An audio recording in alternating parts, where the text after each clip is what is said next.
Hello and welcome. I'm Tasha Harris. It's time for our weekly book club, and it was an easy choice for me this week. It's a brilliant new book called A Design for Life by the young American author Ava Jansen. This book is selling like crazy. It's non-fiction, which isn't usually my kind of thing, but I absolutely loved it. It tells the history of design, from humanity's ancient stone tools to today's big glass buildings. It's extremely informative, but it's surprisingly fun too. And I'm delighted to welcome Ava to the show. Good morning.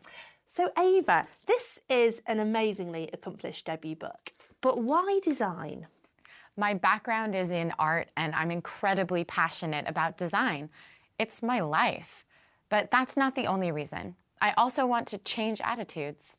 In what way? Most people believe that things should look nice, but a lot of people still seem to think that design is always second to function. What do you mean? People truly believe that how we use an item is separate from how it looks. I'm here to say that design and function are like a pair of shoes. You can't have one without the other. Okay, time for a test. What? Tasha, what can you tell me about the design of this chair? Okay, it's a simple old wooden chair. It's multicoloured, so we've got light blue or turquoise stripes and gold stripes and teal, that is bluish green stripes. Good, but you focused on the color and the material.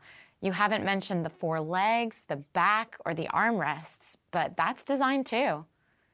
The look and purpose of a product should work together. In fact, this is at the heart of all good design. And in your book, you use a particularly unusual product to illustrate this.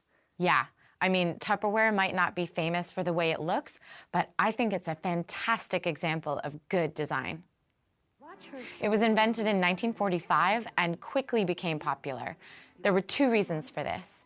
It had a really important function. People could use it to keep food fresh for longer.